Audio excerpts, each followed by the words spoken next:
Today's reading is about vitiligo. This is Core Tan, welcome to my channel. What is vitiligo?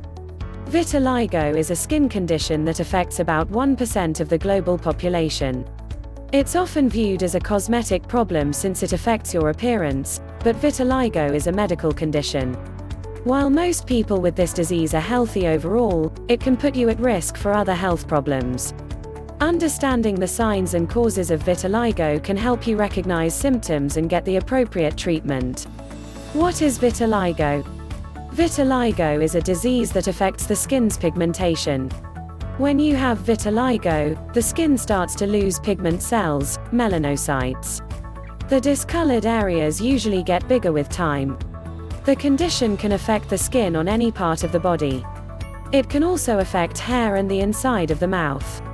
Normally, the color of hair and skin is determined by melanin. Vitiligo occurs when cells that produce melanin die or stop functioning. Vitiligo affects people of all skin types. The condition is not life-threatening or contagious. It can be stressful or make you feel bad about yourself.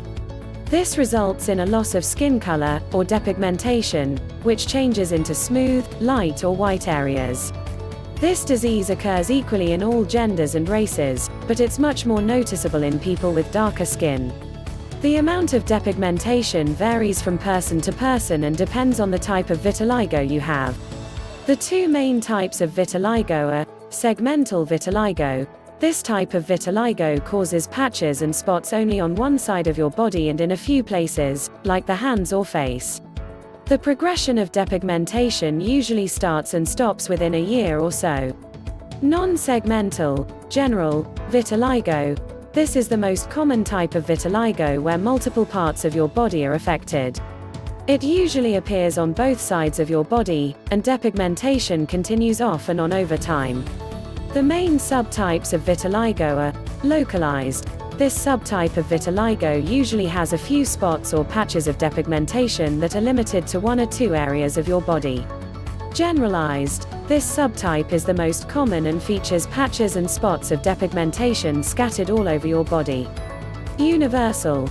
This subtype is rare and occurs when almost all of your skin has depigmentation. Signs and symptoms of vitiligo.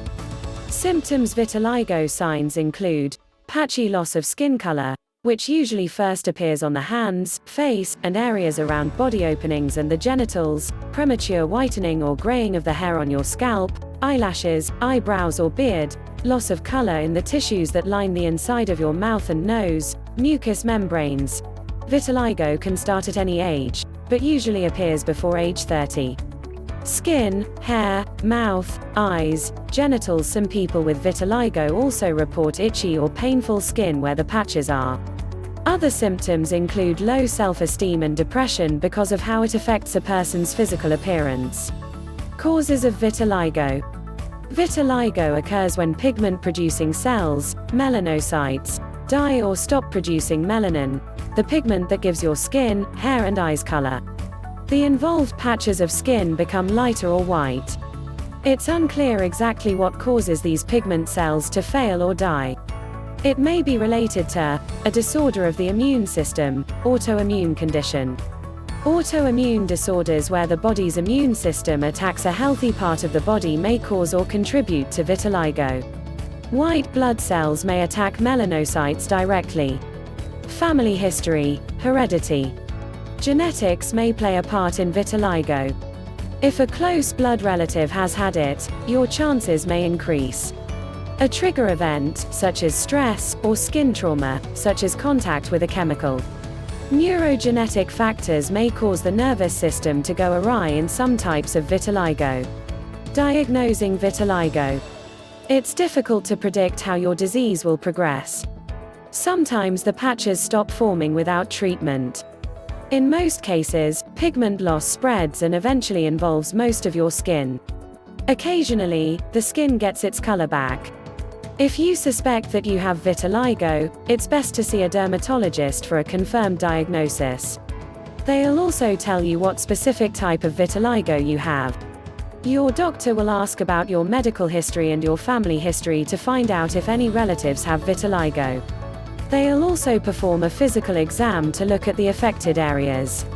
In addition to analyzing your skin, a dermatologist may also perform a blood test to check on your thyroid gland's health. Many people with vitiligo also have thyroid disease. It is important to accurately diagnose and treat vitiligo, as it can put you more at risk for severe or painful sunburn, vision and tear duct problems, hearing loss, autoimmune diseases, anxiety and depression complications. People with vitiligo may be at increased risk of social or psychological distress. Treatments for vitiligo. There are many different treatment options for vitiligo, and you should consult with your dermatologist to choose the right one. With all treatment options, though, the goal is to restore the loss of pigmentation. The type of treatment option they'll recommend will depend on your age, overall health, and the location of where vitiligo has appeared on your body. Treatment options include topical medication. Your dermatologist may suggest using multiple topical medicines to bring color back to the affected areas. The most common medications given are potent corticosteroids.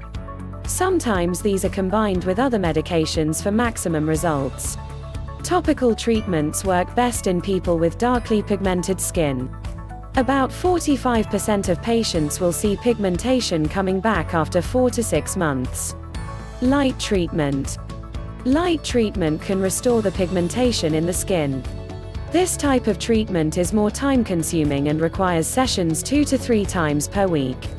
There are 2 methods used with light therapy: sitting in a light box or receiving eczema laser treatments. About 70% of patients regain color. However, the results can disappear within a year if treatment is stopped. Your dermatologist may recommend doing light therapy in addition to using corticosteroids. PUVA light therapy. This treatment option uses a combination of UVA light and a prescribed medication called Seralin. The medication is either used topically or taken orally. PUVA therapy is useful in treating widespread vitiligo and can effectively restore color in your face, upper arms, upper legs, and trunk. One thing to consider before committing to this therapy is time. It requires twice-weekly visits to a hospital or PUVA center for about a year, which will be closely monitored to avoid any serious side effects. Surgery. Surgery for vitiligo is only recommended for adults and people who are not prone to scarring. There are different types of surgical options available, but all treatments involve removing skin with your natural color and placing it in depigmented areas. It's effective in about 90 to 95% of patients, but possible risks include infection and cobblestone-like skin.